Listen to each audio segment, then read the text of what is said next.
So the question I had was, you started the Talent Equation podcast around 2017, if memory serves. What inspired you to start that? I'm curious. Two or three reasons, really. One, I was really into podcasts, and I found them really. I spent a lot of time traveling around the country, doing a load of working with different people, speaking with coaches, and podcasts were a good way of me doing my own professional development. And I tried to start one a couple of times, but it was pretty technically difficult back then. It wasn't like you had access like we do now. So I kind of had a number of failed attempts. And the main reason, I suppose, was I was having all these really interesting conversations with people. I felt very fortunate that I was meeting a lot of really interesting people in the jobs that I was doing. And actually, I thought it would be great, wouldn't it, to be able to record these conversations and share them with other people. So that was the main emphasis. And then selfishly as well, it was a way, I think, for me, for my own professional development and my own curiosity, for me to be able to, I guess, legitimize the fact that I was having these really interesting conversations with people. So, it's two reasons, really. One was I found it valuable and wanted to provide it for some other people and to give them access. And then the other main reason, I suppose, and my main driver was also to be able to have more conversations with people and to learn from them. And you started this. There you go. You're back. I don't know what happened there. You started this podcast with this kind of argument of the war on drills, which was a catchy phrase. It caused a lot of controversy. People have been talking about it, and I'm curious. Going back now, gosh, almost 7 years. Has your perspective changed at all based on what you said 7 years ago? In the sense that coaches are doing too many drills, they're doing them inappropriately, et cetera, et cetera. Has my perspective changed? I guess okay, so let's be totally candid. The construct of the war on drills, I suppose, obviously, it was a play on words around the idea of, we've got a war on drugs, we've got a war on poverty, we've got a war on obesity, we've got a war on everything, haven't we? So I suppose, I thought, well, may as well have in the coaching space, we should have a war on drills. And the part of the reason for that, I suppose, was I'd spent a lot of time as a coach developer and as a coach working in different spaces where we were doing things or teaching coaches to do things that we wouldn't have wanted to do ourselves. I spent a period of time in the talent pathway within my sport, having young people running around cones, doing very highly technical activities, and thinking to myself, I wouldn't do this myself. I don't know if I can make somebody else do this, and having to step away from the pathway as a coach, really quite sadly, didn't really want to do that, but I had to step away because I was just so philosophically opposed to those ideas. And then as I worked across the sports landscape, and I was fortunate enough to be able to work with coaches and coaching teams and coach education teams in a range of different sports. And I found that this was going on everywhere. It was it was very, very prevalent and also very culturally resilient. And the more I tried to sort of ask the question, like, well, why do we do this? Why are we doing it this way? Why are we working in this way? The less satisfied I was with the answers. It was just as if, well, like, this is it. This is how it's done. There's no other reason to do that. And I obviously had, fortunately enough, been exposed to and begun to study more about, different methodologies, non-linear pedagogy, ecological dynamics, constraints-led approach, games-based approach, which I was much, much more aligned to. And I'd had some terrible experiences delivering a drills-based approach, a very technique-led approach myself, really quite detrimental to my own personal well-being, mental health, certainly detrimental to the personal well-being and mental health of the athletes that I was working with. And I became pretty incensed by that.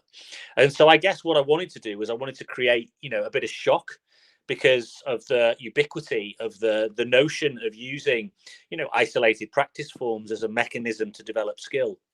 I wanted to challenge that. I wanted to create some reappraisal, I suppose. And as a bit of I guess an experiment came out with the notion, it was something that was on my mind, this idea of the war on drills, and it was the opening salvo. And little did I realize how much of a backlash it would create. Who knew that telling or going out there and suggesting to coaches that the idea of a drill or an isolated practice form, which was, borrowed from the military and then brought in through, kind of industrialized notions of education. Why did we, why are we doing that? Trying to create that reappraisal. Who knew that would be such a controversial topic? And so I suppose from that moment on, I've kind of been riding that wave. So the question you asked me was, has my position changed? My view on the ubiquity of practice forms used by coaches and the lack of criticality with which they use them has not changed. That needs to be challenged, and it needs to be robustly challenged, and it continues to need to be robustly challenged. Has my position changed in the sense of, am I completely anti-drill? I am pretty much anti very, very isolated practice forms in certain contexts. But I guess I'm more open to the idea that in certain circumstances, in certain situations, those kinds of approaches might have a utility. And so I'm a little bit more open to their utility as long as they can be justified effectively. It's probably a very mealy-mouthed way of answering your question, I'm afraid. One of the things that you do in your podcast, I've listened to a number. I'm trying to catch up, but I didn't start until last year, so I've got a long way to go. You talk about some theories, you talk about some models, some ideas, and you mentioned 3 or 4 in what you just answered. And for somebody who's coming into coaching, maybe for the first time looking at coaching theory, they may not have no idea what you're talking about. Constraints-led, ecological, teaching games for understanding. What is this? If you wouldn't mind, would you just in 1 or 2 sentences explain what each of those are so that the people watching this one have a clear understanding of what those mean? Yeah, sure. If it's helpful, maybe I will. Maybe the best way to describe it is to sort of talk about what they aren't. Okay. So, if you take what you might call the fairly long-standing and maybe traditional approach to developing athlete development, player development. It's what's known as a fairly linear approach, which is what we kind of know. So everybody's used to the idea of almost like drill, skill, game, that kind of approach to coaching. Whereby you learn a technique and then you apply the technique in some sort of context, and then you bring that into the game. That's a fairly standard way of doing things. And the idea of learn technique, i.e. learn a movement pattern. By the way, technique is different from skill in the sense that the technique is the movement pattern, the skill is the application in context.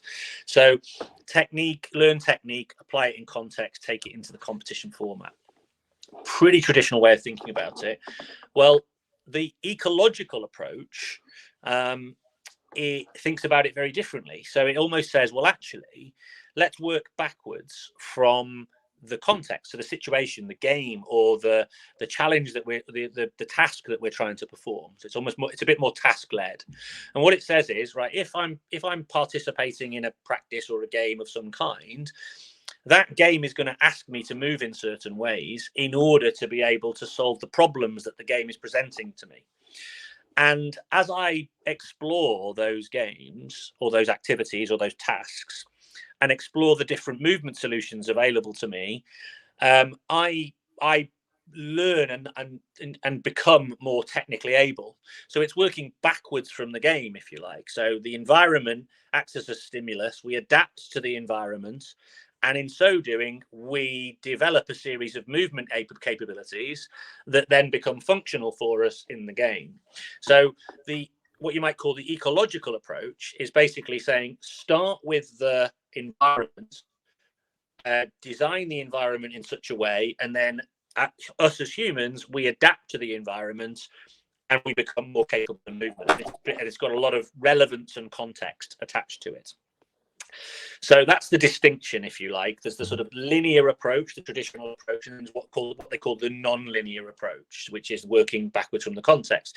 And the ecological dynamics element is really a combination, or it's a sort of a theoretical construct that's based around ecological psychology, which has a very, very long history, which is based around the idea of skill or movement competence being an adaptation to environmental constraints. And the constraints-led approach is basically an approach that's adopted from ecological psychology, which says if we manipulate constraints effectively, manipulate space, tasks, the people, rules, these sorts of things, then we can be quite skillful in identifying how those adaptations take place, and therefore we can create skillful performers. Could you maybe just give a specific example of what that would look like for, I don't know, a basketball team, and maybe then also an individual sport, maybe tennis? What would that look like in practice? Yeah, I'll give you an example from tennis. In fact, one I experienced myself. So I actually went to a sort of more constraints-led coach who's a member of my, I have a learning community that I run. And we got together and had a chat. And I wanted to work on my second serve because it was a bit weak and I was making too many double faults. And one of the things that we discovered, he said, well, let's see you do some second serves. And when we discovered, I was hitting the ball in the net a lot. So what he did was, so traditionally, what he might have done traditionally is give me, a load of instruction and some like a technical drill, to sort of get me to maybe, move the racket in a different way. And I'd get a lot of information about the way my hand was pointed and those sorts of things. He didn't do any of that. He actually took me outside of the tennis court where there's a big high fence. And he said, I want you to hit balls over the fence into the court. So he used the constraint of the fence to make me hit the ball higher, because what we discovered was I was hitting the ball too low into the net, and I needed to get used to the action of hitting the ball higher. And then once I'd done that for a period of time, we then took that and we used that motion using the constraint of the fence to get me to then start to then calibrate how I got the ball to then come back down into the core. So in an individual sport, that's a use of constraints and a use of an environmental stimulus as a means by which for me to create a movement adaptation with hardly any instruction from the coach. But that's still with me today when I play tennis, by the way. I still think of the fence and I still think of the movement that I create with the fence when I'm hitting the second serve. Now, in a game like basketball, in a team game, there's more dynamics, aren't there? Because you've got an opponent trying to stop you from getting the ball to the basket, and you've got other teammates that you're trying to coordinate with. So it becomes even more relevant, doesn't it? Because I could spend hours and hours and hours doing shooting, for example, and working on my 3-point shot with nobody around and getting lots of shots in. And then all of a sudden I could come into a situation where I've got to get the ball from a teammate in a certain situation. I've got to pick that ball up and catch it. I've got to then avoid a defender or find a time where the defender's nowhere near to me so that I can then get my shot off. And if the defender then comes and puts me off, then that might stop me from shooting. So in the kind of constraints approach, what we would try and do is we would try and learn to shoot nearly always with an opponent, and sometimes, if possible, with a teammate, so that we're not just learning to shoot in an isolated form, we're learning to catch, land, bounce, avoid the defender and shoot, because that's the actual skill of shooting in basketball. So that's the way we would try and work that. And it might be that you use a 1v1, it might be you use a 2v1, it might be you use a 2v2, it might be you use even just a 1v1, but with a very limited defensive capability, because we wanted to manipulate the level of pressure that the shooter is under in order to learn how to shoot. So there, I suppose, two kind of sort of micro examples of the way you would approach this. Again, relatively minimal instruction. You can still use instruction, of course, but it's minimal instruction in the first instance, while the individual is solving the problem being presented to them by the defender and the teammates and all those sorts of things. Well, we're going to take a short break, but if you have questions for Stuart, just post them in your comment section, chat box, wherever you're watching from, and we'll try to get them to him live. But we'll be back in just a minute.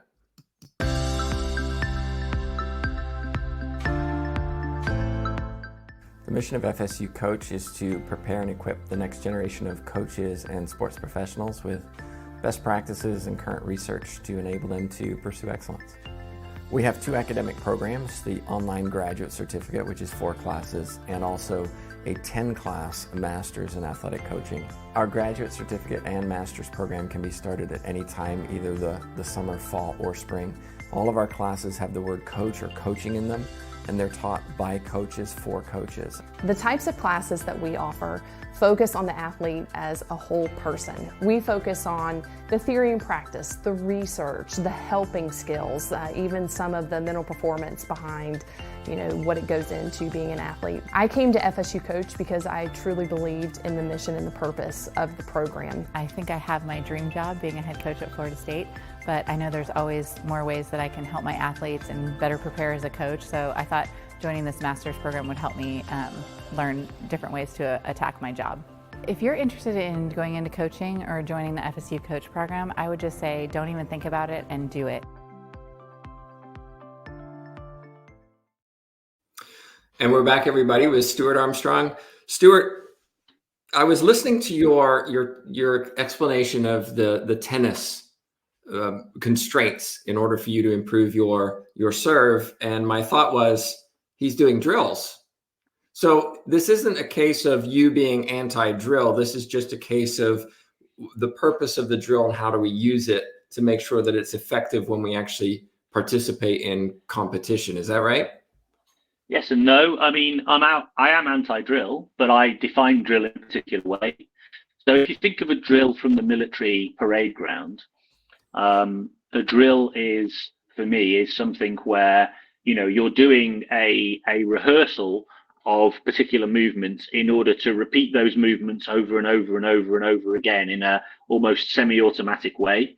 And that's what, classic drilling in the military is often done. And the idea is that then it takes away any thought process. The idea is it makes it automatic. And the idea being that, you want people to be able to operate on automatic pilot in order to become skillful. Well, I reject that notion. I reject the idea that you want people to be an automatic pilot. No, you don't. You want people to have absolutely heightened awareness, particularly in dynamic team games, because you want them to be attuned to what's happening around them. And I see this all the time in team games where young people get drilled, if you like, by practicing movement patterns, and then when it comes to playing in games, they get told off because they try to do those movement patterns in the game, and the game is demanding something else of them: pass the ball or go somewhere sideways. So I'm very anti-drill from the perspective of doing something that is very not relevant, not game relevant necessarily, or just practicing movement patterns over and over and over again with a lot of repetition.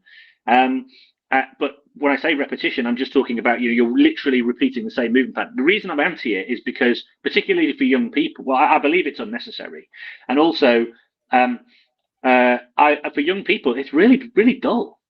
And you come to sport, in my opinion, to play. Young people have a right to play, and very often they come and they get trained.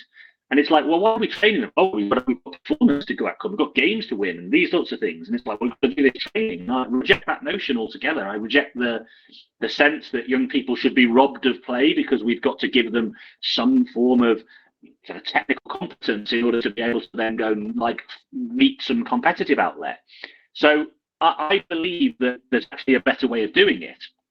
And it's combining the game and the game form, and to use the idea of, micro games of some kind to create a much more meaningful and enriched sports experience for people, not just young people, everybody.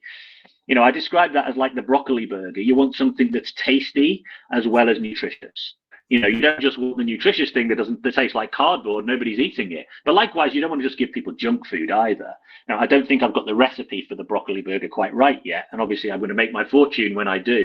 But it's the coaching equivalent of the broccoli burger we're looking for, right? Something that's going to be fun, enjoyable, engaging, almost got its own motivation built in because it's really, really intriguing to the young person. But obviously, it's got an element of repetition to it as well. So we talk about this notion of repetition without repetition. Create enough variability and engagement and flavor for people to be excited by it. and then they can just be motivated themselves to then get better and improve and do all those sorts of things. So yeah, I'm being very specific when I talk about a drill. One of the sports that I coach is pickleball, and I don't know how big it is in England yet, but in Growing the US, fast. yeah, it's exploded. And a lot of the people that I work with tend to be 50 plus. It's getting younger, but it's 50 plus. And I had a lady come and see me a couple of weeks ago, and she said, I don't tend to come to your lessons for a specific reason. Well, would you please tell me? She said, well, I go to this other place because we just drill. And that's what I want to do because I feel like that makes me better. And my response was, of course, I understand that. We do incorporate drilling into what we do, but we also develop it in game situations, et cetera, because when you walk into a tournament, you need to be able to replicate what you've been working on in practice, because if you just drill, everything breaks down. And that was her response. I don't like coming to your sessions because I want to drill. And I found that tends to be a very common theme among the older individuals who are participating in my sessions. We want to drill. Otherwise, we feel like we didn't get anything from this session. Have you experienced that? You talked about the children, right? Want to play. Agree, 100%. But as those adults get older, I found that they don't want to play so much. I can go play on a Monday morning. I actually want to work on this specific thing and spend 15 minutes doing it. And for me, that's been a challenge, because do you give them what they want or do you give them what they need? Yeah, well, that's the challenge of coaching, isn't it? Helping an athlete to understand that what they want might not be what they need, and to help them to understand that what they need is actually what they want. And again, that's the issue. Now, that's not to say, by the way, that sounds like it's a little bit, what's the word? I'm being a bit coercive. I'm not trying to say it like that. What I'm trying to say is that there's a dialogue to be had there about what might bring value to an individual. And by the way, lots of people, for example, really enjoy repetitive movement. Tai Chi, for example, is very much this idea of, a repetitive movement activity. And some people really like that and get value from it. And others as well like to come along and they like to hit balls, and pickleball, hit shots, lots of golfers like to go on driving range, hit lots of shots. It might not have any actual value, from the performance value, the thing they're trying to work towards. But maybe that's not the point. The point is that actually what I want to do is I want to come along, I want to enjoy the feeling of movement, I want to enjoy the feeling of hitting shots, I want to enjoy the feeling of, social connection. And actually, if it doesn't necessarily translate into performances, I'm not too bothered about that. Now, if somebody makes an overt choice about that, they actually say, look, overtly, genuinely don't care about performance. I just want to come along. I want to be a bit active. I want to hit some shots. I want to go away with a bit of a sweat on. But listen, all power to you. I'm not going to get in the way of that. And I'll facilitate that all day long. But of course, where I'm coming from is from the perspective of long-term participation in sport and physical activity, predominantly for young people and in some cases adults. And also I'm coming from the perspective of the development of talented individuals, performance, skill acquisition, and their own developmental trajectory as human beings on some kind of a developmental journey. Now, in those cases, I would be pretty strident and say, look, I genuinely have done the research here and I believe this is going to be the best approach for you. And I will, in that case, say, if that's not what you're looking for, hey, there's plenty of people out there who will give you what you're looking for, and I can recommend you to them. I've got a particular methodology that I adopt here. I'm pretty committed to it. So I've got no problem with you going somewhere else. And that has happened in the past as well. I've also had adults come to me and say, can't we just do some reps at this? Again, I'll facilitate that. I will facilitate that. If a group comes to me and says, you know what, we just want to hit the ball a lot. All right, that's fine. We'll do that. I won't spend a lot of time at it, but I will do that, because that's something that they've said that they want. And we might do a bit of a trade-off. So, okay, I'll give you some hitting, and then we're going to do some of this stuff, and that's fine. Because, I'm not a monster. I don't stop them from doing it. So there's definitely going to be times that I facilitate that because that's what I want to need. But I will definitely involve them in a dialogue about the value of this approach versus other approaches and all those sorts of things, because it is important that they understand why they're engaged in this kind of activity. Absolutely. One of the things that I try and do in my own coaching is make my athletes a little bit uncomfortable, in the sense that we're going out of your comfort zone. I don't want you walking away thinking that you're just brilliant at everything that you're doing. Understand that there's always room for growth. And I found that some clients particularly don't like that. They don't like being put in positions where they're frustrated and not necessarily thinking that they're learning anything, or I haven't seen progress this week from what we did last week.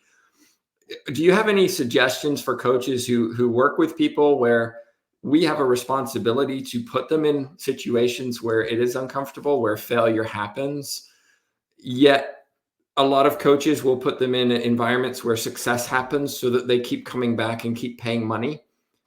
How do you encourage that client to understand that this is part of a process and it's okay to have a bad day?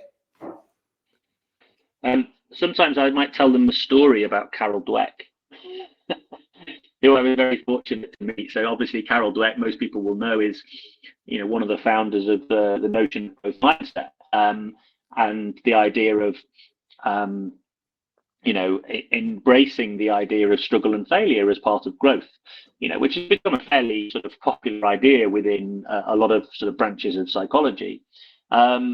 And but it's challenging, isn't it? Because there's young people and adults for that matter. We're constantly bombarded with messages around, failure. We need to be failure averse, don't we? We don't like to fail, certainly not publicly.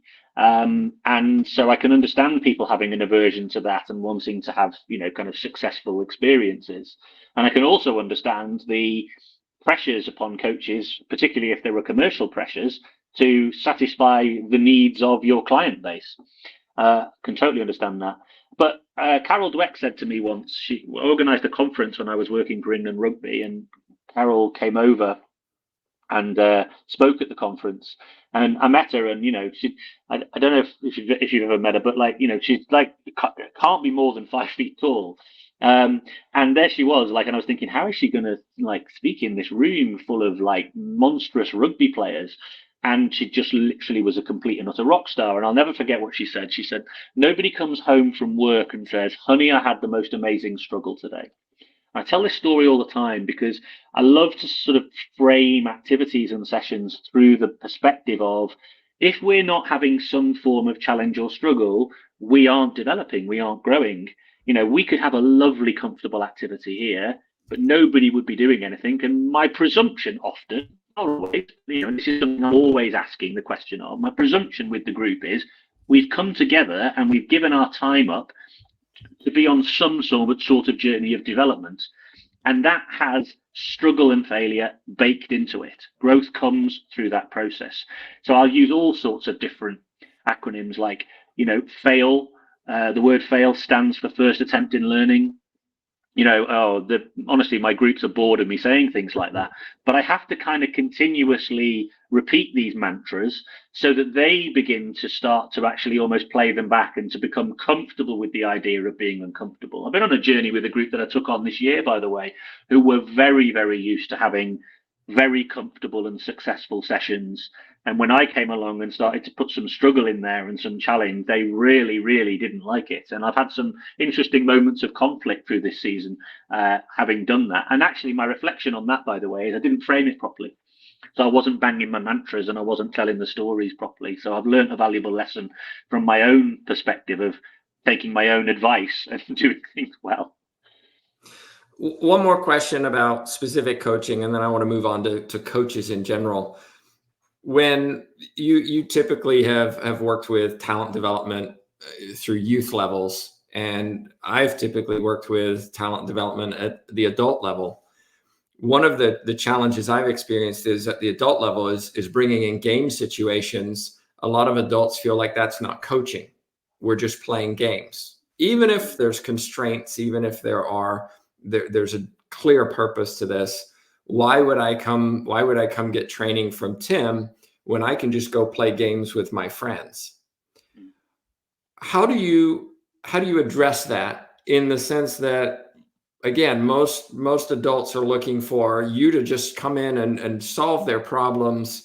You're the doctor. You're going to give them a pill. They're going to be a much better athlete when they walk out of your session. But the reality is, we know that it is a long process fraught with failures and struggles. And when you come in and say, right, we're going to play some game situations tonight, and we're going to do this, this, and this, and they go, games? Why are we doing this? This doesn't make sense. What advice do you give to coaches who are trying to adopt this kind of model? Well, again, it obviously, the audience that you're working with defines to a certain extent your methods. So I understand that, that if there are people that you're working with and they aren't necessarily bought into this, then obviously you've got to consider that. But in my mind, or to my mind, when you're doing this, you need to be thinking about how you. Are you there, Tim, by the way? Yeah, I'm here. Sorry. I'm just giving you the love on the screen. Got it. Sorry, I just thought you disappeared. No. I was talking to myself, and I was getting a bit concerned. So you've obviously got to think about that. But I think you have to sell the why.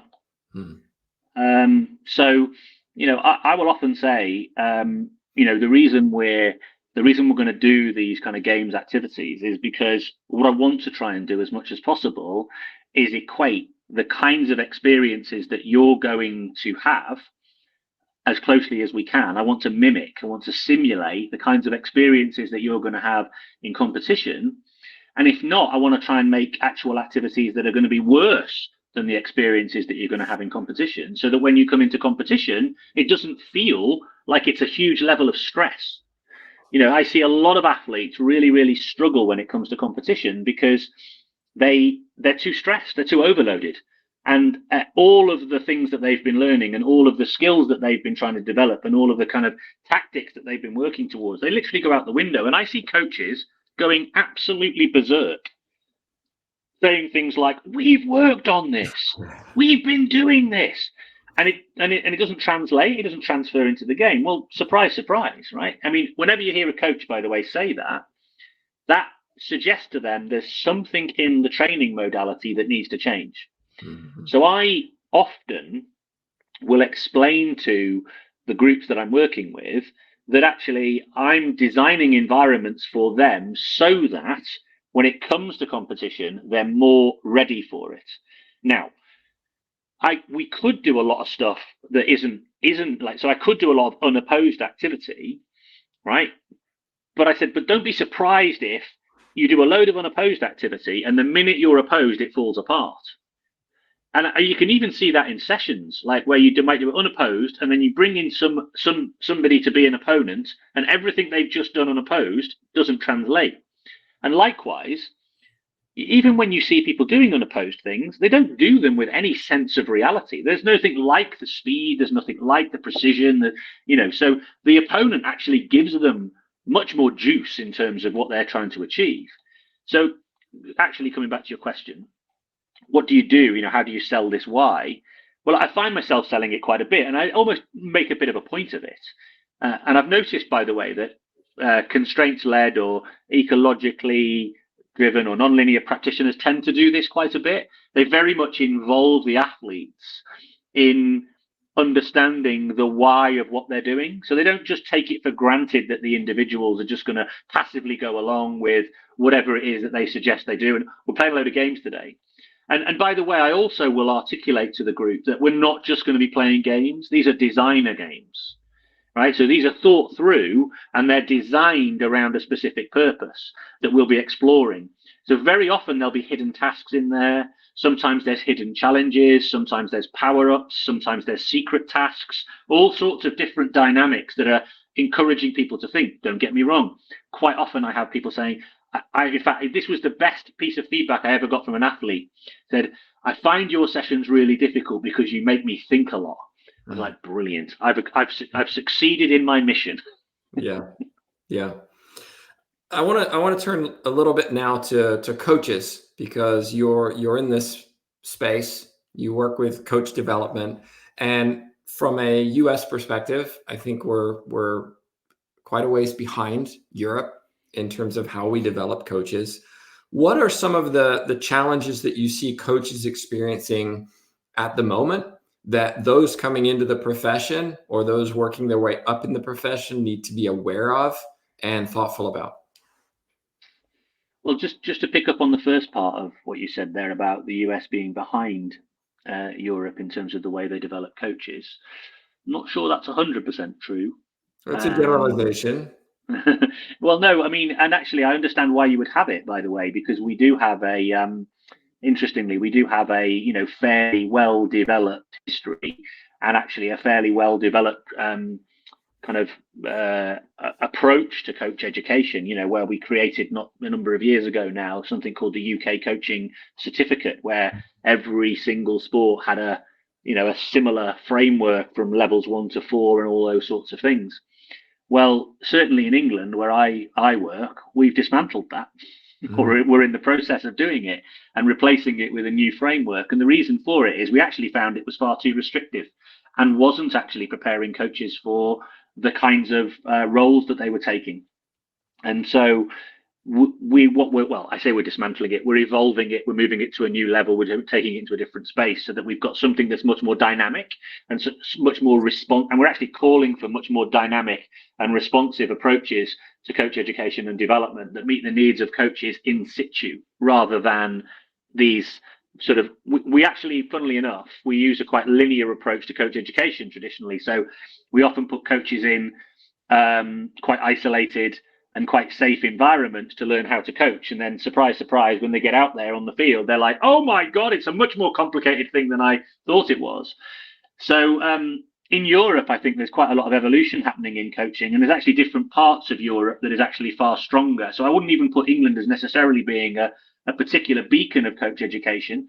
I think other countries do it really well. Germany in particular, particularly in soccer in Germany, have an excellent approach to coach education, really robust, almost quite scientific about the way they approach it. If I can just pause sure. there, just to give you some perspective. I'm in Florida. We have about 10,000 school coaches in Florida. About 91% was what I heard have not done any kind of formal training. And the ones that do you have to get certified to coach in the schools, and that requires going online, pushing play, doing the dishes, coming back, doing some multiple guests, as I call it. And you are now qualified as a coach. And I met with a countywide athletic director in Florida, and I said, what's the situation? He said about 50% of our coaches in Florida work in the schools as teachers, and 50% work in the community and bankers, whatever, and they come in and do their coaching in the afternoon. And I said, what's the hiring process like? And they said, right now we're looking for warm bodies. Wow. So when I talk about coach education, that is the world that I am in. I'm not at the elite level working with coach development of, USA basketball, although I have, and they do a very good job. I'm talking about the community-wide, the school-wide coaching, which is most coaches go in and maybe a parent of a child and have very little idea of what they're doing. And as a consequence, we see massive turnover of coaches, especially at the school and grassroots level. Anyway, there's my perspective. Well, no, I mean, oh dear. Interestingly enough, we're in the same, not far off, we're in the same, not similar, because I work in the grassroots space as well. we've got 2.6 million coaches in England, and 50% of those have never done any formal education, but they're what I call the helpers. Right. But interestingly enough, even those though who've actually been through the formal educational process, we've got horrible stats about young people. 50% of young people saying that they don't really enjoy their sports experience. Mm-hmm. And we've also got reports coming out. One came out yesterday of a major sport where there's widespread reporting of kind of abuse or malpractice amongst the coaching workforce. So coach education doesn't necessarily solve all the problems at the moment. So we've got quite a lot of work to do over here in the UK to improve things. Yeah, it's a definite concern. So from that perspective, what do young coaches, upcoming coaches, what are core things they need to know in order to be successful, not burn out, ensure that they do due diligence with their athletes and give them a positive experience? Well, I would argue that most coaches' experiences historically, and certainly it would be my experience, but a lot of coaches, and they've reported this to us, they start off very interested in what I'd refer to as the hardware, so the technical, tactical stuff. The physiological, they get very interested in those ideas, training approaches, and set design and practice design and all that sort of stuff. But the real skill in coaching is in the software bit, what's often referred to as the soft skills. They're not the soft skills, they're the hard skills, which is the human connection element, the communication, the empathy, the questioning, the ability to I guess sense to a certain extent, when things aren't right, when things are right, all those sorts of things. That's really where the skill of coaching is. And my advice to anyone starting out would be start there. Really take learning from people around those constructs. I mentioned growth mindset earlier on, these ideas, because I think there's a lot of, I learned those afterwards when I discovered that all of my technical and tactical knowledge only took me so far. I describe myself, like even working with like elite players, I'm 70% psychologist in many cases. I'm talking about motivation. I'm talking about people who are depressed or people who have got low levels of, they've got high levels of anxiety or their confidence is extremely low. And I'm working with them at that level. The activities that I do are a relatively minor part of my overall role as a coach. I'm trying to build culture. I'm trying to create team dynamics. I'm trying to deal with conflict. I'm trying to deal with, the fact that one individual is having a crisis in life because of a breakdown of a relationship. And what does that then mean for their, kind of relationship to sport in the first place? So, yeah, I would say place much more emphasis there at your starting point, whether you can get that formally or informally, because it will pay you dividends in the long run. To be honest, if you've got somebody who's really, really good at that, you can kind of give them the technical stuff, because to a certain extent, that's the sort of relatively easy bit. It's not, but you know what I mean. In relative terms, it is. Mm-hmm. So final question then, from a coach development perspective, you've been involved in many different sports. You've worked in many different areas of development. What suggestions do you have for those who are overseeing this coach development, such as myself, right? We have our online master's degree. What things need to be included that you feel are just missing from coach development that are components that really should be included, whether it be a clinic, whether it be a weekend workshop, whether it be a master's degree? Where are the holes that you're seeing where we're just missing the point, so to speak? Well, I mean, one area I would advocate for. I mean, as I've just said, I think a heavy emphasis on, kind of the human side is obviously key, and I think that's enormously complex. And you could carry on studying that, for ages and ages and ages. One of the challenges of being a coach, I think, is it's not like being, it's not like doing a PhD where you become a real expert in a fairly niche area as a coach, you've got to be pretty knowledgeable about a whole array of things, and it's very difficult sometimes, because the danger is that you have a lot, you have a sort of a broad understanding, but it's only like an inch deep, a mile wide but an inch deep.